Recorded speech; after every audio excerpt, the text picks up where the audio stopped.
What happens when a Hollywood icon walks onto the View show expecting polite applause, soft questions, and a familiar daytime TV rhythm, and instead finds herself trapped in a moment so tense the entire studio forgets how to breathe. The lights flare brighter than usual as the theme music fades. Applause rolls in waves, but it's uneven, excited, curious, cautious. Gwyneth Paltrow steps onto the stage with that unmistakable glide, dressed in crisp ivory, posture flawless, smile practiced to perfection. She waves, nods, takes it all in. From the outside, she looks unshakable.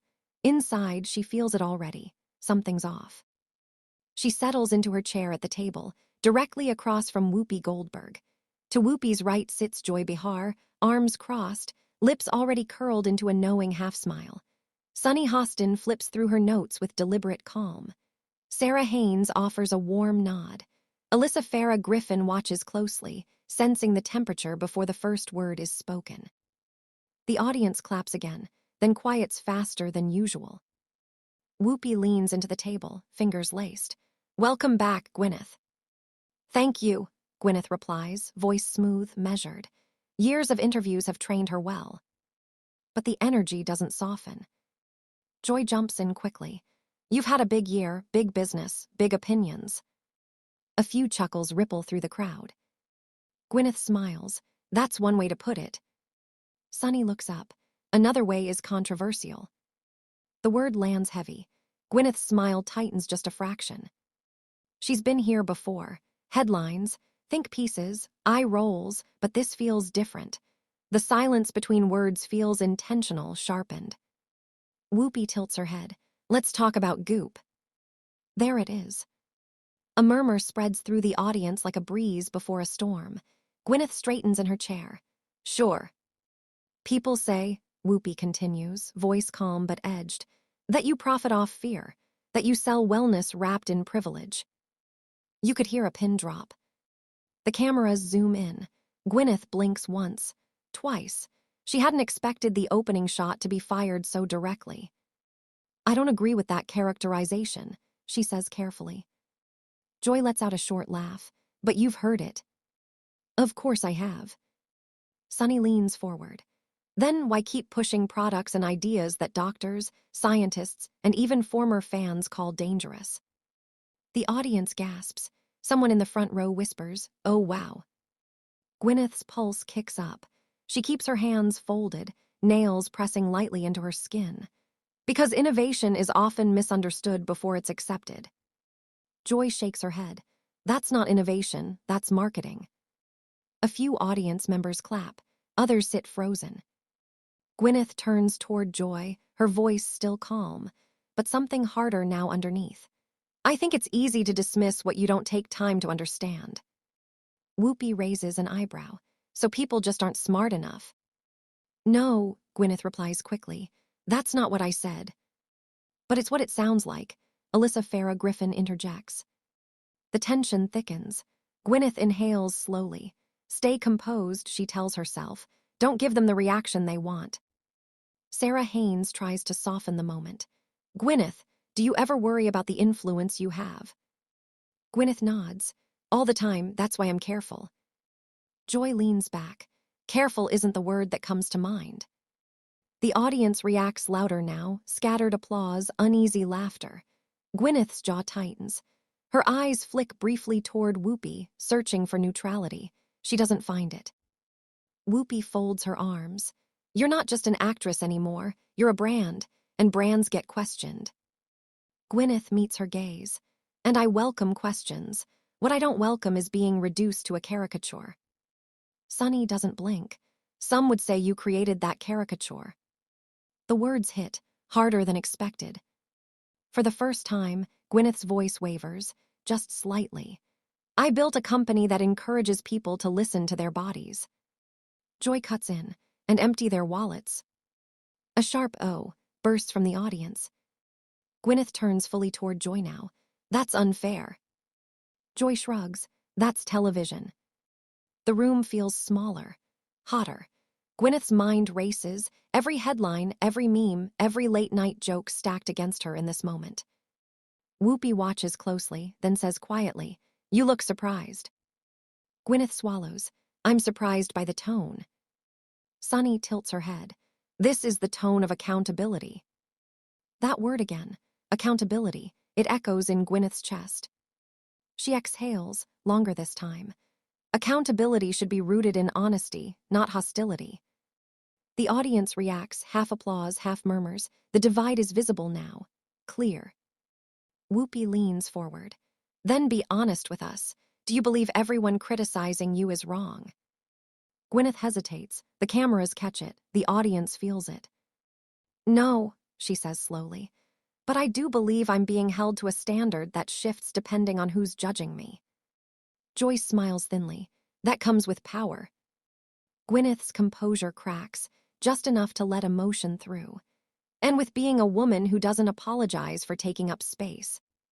The audience erupts. Applause clashes with gasps. Someone stands. Someone else shakes their head. Whoopi raises her hand, restoring order. This isn't about gender. Gwyneth looks straight at her. It always is. Silence. Not a cough, not a whisper. Just the hum of studio lights and the collective realization that this interview has crossed into something else entirely. The red light on the camera stays on. And everyone knows, this is only the beginning. Hush dropped across the table, not because it was the toughest question in the world, but because it sounded like a trap disguised as intellectual curiosity. Dolly's smile stayed in place for a beat longer than it needed to. Joy, she said gently, I don't do what I do to look good. I do it because I remember what it felt like not to have. Joy nodded as if she'd expected that answer. Sure, but you can't deny. Joy pressed that philanthropy is convenient, especially for celebrities. It creates a shield. So whenever someone criticizes the image, the fans say, oh, but she gives away books. The audience murmured. You could feel people shifting in their seats like they wanted to protect Dolly from the implication. Dolly's eyes narrowed just a hair, barely visible, like a curtain moving in a draft. Well, Dolly replied, still calm. If my work helps people, then I don't mind if it helps my image, too. But it wasn't built for that. Joy leaned in, delighted by the way the studio was suddenly holding its breath. Okay, but let's be honest, she said, voice sharpening. Your whole persona, sweet Dolly, kind Dolly, harmless Dolly, it's a performance, isn't it? Whoopi inhaled like she wanted to jump in, then stopped herself. Sometimes you let someone show themselves. Dolly didn't flinch. Instead, she gave Joy a small, thoughtful nod. The way you nod at someone you're choosing not to embarrass. Honey, Dolly said. Everything we do in public is a performance. Yours, too. A few laughs bubbled up in the audience, nervous, surprised. It wasn't a jab. It was a fact delivered with softness that made it hard to fight. Joy's eyes hardened. No, she said. Mine is conversation, yours is an act. You giggle, you flutter your eyelashes, you play the cute country doll. And somehow people treat you like a saint. Dolly's fingers folded tighter together, her bright nails so perfectly. Dolly pressed gently into her own skin. She kept her voice low, steady. Joy, I've been called a lot of things. Doll isn't the worst. Joy scoffed. You're avoiding the point. I'm addressing it. Dolly answered, maybe not the way you hoped. That line landed like a clean glass clink. The co-hosts shifted again. One looked down at her cards like they suddenly became fascinating. Another forced a small smile that didn't reach her eyes. Joy continued, sensing she was close to a viral moment. Here's the point. You present yourself as this symbol of empowerment, but your entire image is built around what men wanted women to look like for decades. Big hair, tiny waist, loud sparkle. It's not exactly progressive. There it was. Not curiosity, judgment. Dolly blinked slowly. When she spoke, her voice was still sweet, but no longer soft. Joy, she said, I didn't build myself to please men. I built myself to survive the world. Her words were simple, but they carried something heavier than the sequins ever could. Joy opened her mouth, ready to pounce again.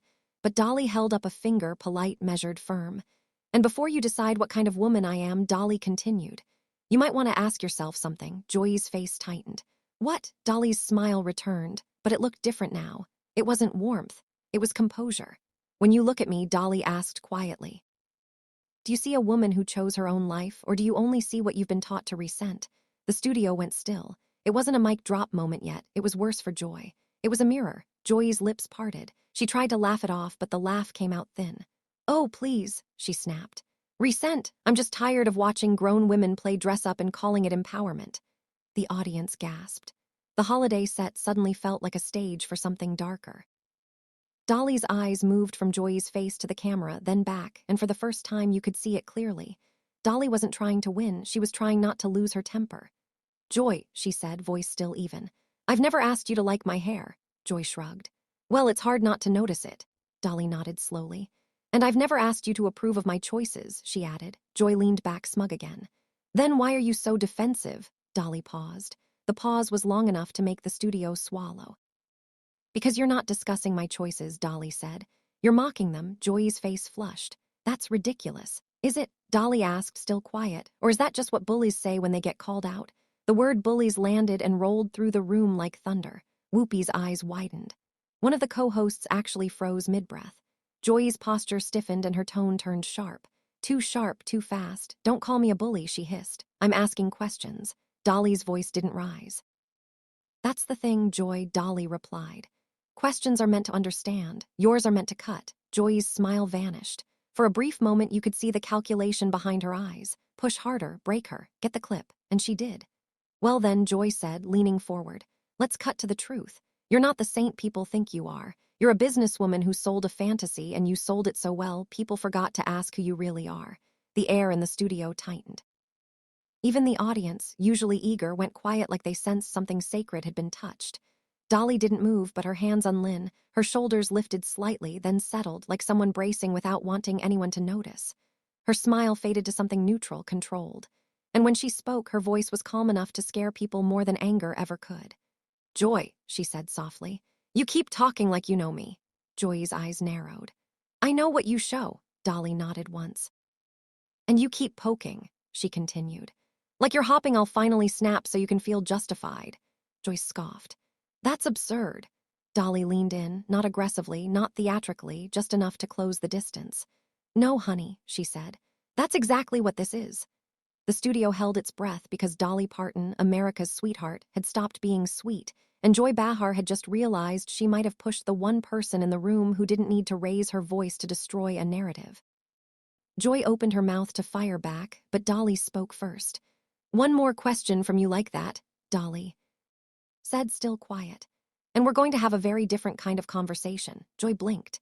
For the first time all day, she didn't have a line ready, but she wasn't the type to retreat. She only smiled. "Thin, sharp, dangerous." "Good," Joyce said, "because I'm not done." And the way she said it made the producers behind the cameras reach for their headsets, because everyone knew now. This wasn't an interview anymore. It was a collision. The producers should have cut to commercial. Everyone in the room felt it. That invisible pressure when a conversation has gone too far. But no one wants to be the one to pull the cord. The holiday candles still flickered behind the desk, absurdly calm, as if unaware that the atmosphere had turned sharp enough to draw blood. Joy Behar adjusted in her seat, clearly energized now. This was her terrain, conflict framed as conversation. Dolly sat back slightly, hands resting together again, but the softness was gone. What remained was composure sharpened into something deliberate. Joy cleared her throat. "You know," she said, finding reflection, "people love to protect you, Dolly. That's fascinating to me. You say one sweet thing and the audience applauds like you've solved world peace." A few uncomfortable laughs scattered through the studio. Dolly didn't react. "I mean," Joy continued, waving a hand casually, "you talk about kindness and empowerment, but you've never really challenged the system. You benefited from it. You played into it. That's not bravery. That's marketing." The word marketing hung heavy. Whoopi shifted forward. "Joy, no, let her answer." Joy interrupted quickly. "I'm genuinely curious." The lie in that sentence was obvious to everyone except Joy herself. Dolly inhaled slowly through her nose. It wasn't dramatic. It wasn't visible, but it was the kind of breath you take when you're deciding whether to keep the peace or finally speak the truth. "I've challenged plenty," Dolly said calmly. "Just not the way you seem to prefer."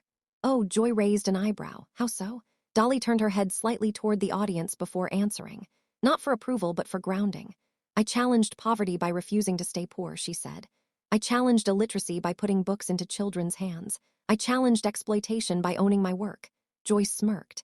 "And you challenge beauty standards by exaggerating them." A sharp intake of breath rippled through the audience. Dolly's eyes finally hardened. "Joy," she said, her voice still controlled but unmistakably firm, "you keep confusing your opinion with authority." Joy laughed. A short, dismissive sound. "That's rich." "No," Dolly replied. "What's rich is sitting behind a desk judging women's lives from a distance." The applause this time was louder, more confident. People were no longer unsure which side they were on. Joy's smile vanished completely. "You're deflecting," she snapped. "This whole persona, this I'm just a sweet country girl act. It's manipulative. You use charm so people won't question you." Dolly leaned forward slightly, her elbows just brushing the table. "Let me be very clear," she said. "I've never asked anyone not to question me." Joy folded her arms. "Then answer this honestly. If you're so empowered, why cling to an image that was designed by men?"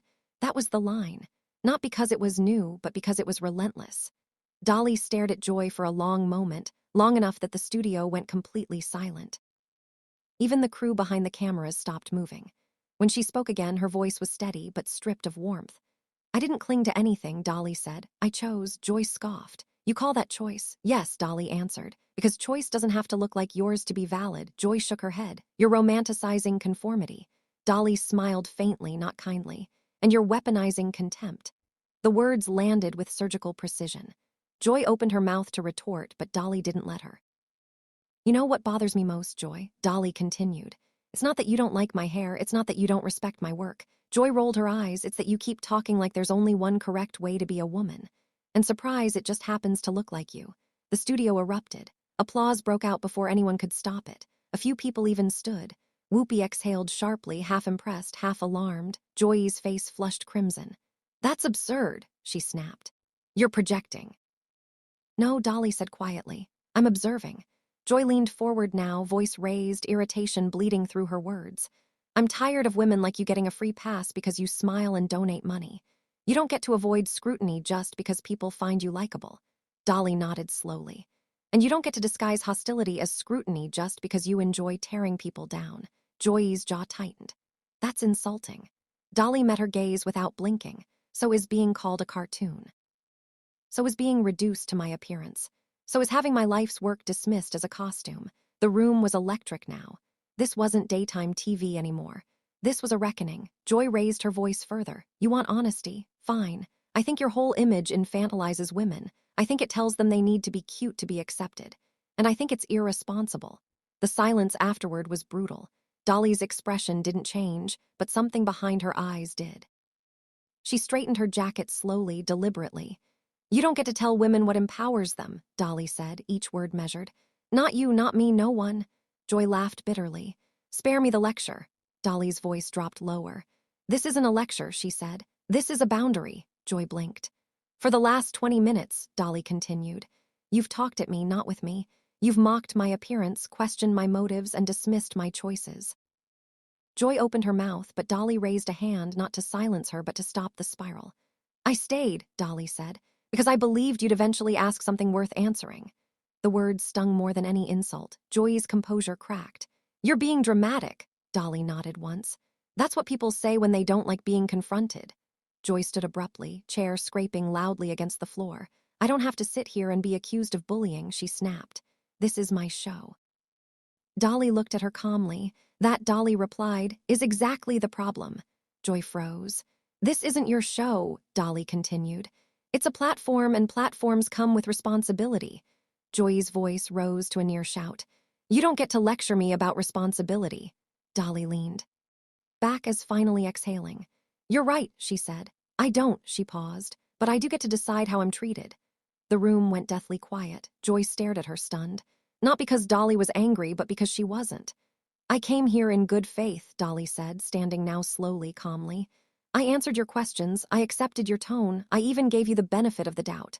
She picked up her mug, placed it gently back on the table. "But I won't stay where respect isn't mutual," Joyce scoffed. "So now you're walking out," Dolly met her eyes. "I haven't decided yet," she said, "but you're making the decision very easy." The producers were now visibly panicking behind the cameras. Headsets pressed tighter, fingers hovered over buttons. Joy crossed her arms, defiant. "If you leave, that's on you." Dolly smiled sadly this time. "No, honey," she replied. "That's on you." The audience erupted again, louder than before. Dolly turned slightly toward Whoopi. "Thank you for inviting me," she said sincerely. "I'm sorry it turned into this." Whoopi nodded, clearly torn. "So am I," Joy's voice cut in sharply. "We're not done." Dolly paused at that, turned back. "Look Joy directly in the eyes." "Yes," she said quietly, "we are." And for the first time since the interview began, Joy Behar had nothing to say. Not yet. but everyone could feel it coming because Dolly Parton hadn't walked out. Not yet. And when she finally did, it would not be quiet. Joy Behar broke the silence first. "You know what?" she said sharply. "If you can't handle tough conversation, maybe you shouldn't come on a live show." The words were loud, defensive, rushed. They didn't land the way she wanted. Dolly stood still for a moment, her back straight, her expression calm, but no longer forgiving. The audience watched in complete silence. Even the holiday lights behind them felt dimmer now. "Joy," Dolly said softly, turning back one last time. "Tough conversation isn't the same thing as disrespect." Joy rolled her eyes. "Oh, please, you're just upset because someone finally challenged you." Dolly smiled faintly. "No," she replied. "I'm upset because you confused cruelty with courage. That did it." Joyce scoffed, throwing her hands up. "Fine, walk out, prove my point." Dolly looked around the table at Whoopi, at the other co-hosts, at the audience that had been holding its breath for the better part of an hour. Then she nodded. "I think I will." Gasps rippled through the studio. Dolly reached for her microphone, unclipped it carefully, and placed it on the table. Not angrily, not dramatically, gently, like she was setting down something that no longer belonged to her. "I came here to talk about music, books, and hope," she said, her voice steady. "Not to be talked down to, not to be mocked, and not to be turned into a spectacle." She looked directly at Joy. "I wish you well," Dolly added, "but I won't stay where kindness is treated like weakness." Joy opened her mouth. Too late. Dolly turned and walked off the set. The audience stood. Applause broke out. Loud, sustained, unmistakable. Not the polite kind, the kind that fills a room and makes it impossible to pretend nothing happened. Joy sat frozen. Whoopi cleared her throat slowly. "Well," she said carefully, "we'll be right back." But there was no going back because in that quiet, controlled walk-off, without shouting, without insults, Dolly Parton had drawn the sharpest line of all. And everyone watching knew exactly who crossed it. Sometimes the loudest statement isn't made with words. It's made by knowing when to walk away. Dolly Parton didn't shout. She didn't insult back. She simply refused to stay where respect no longer existed. If you believe dignity is strength, if you believe kindness doesn't mean weakness, and if you think moments like this deserve to be remembered, tap like to show your support. Subscribe to Pressure Point for more stories where power shifts on live television. And tell us in the comments, did Dolly do the right thing by walking away, or should she have stayed and fought?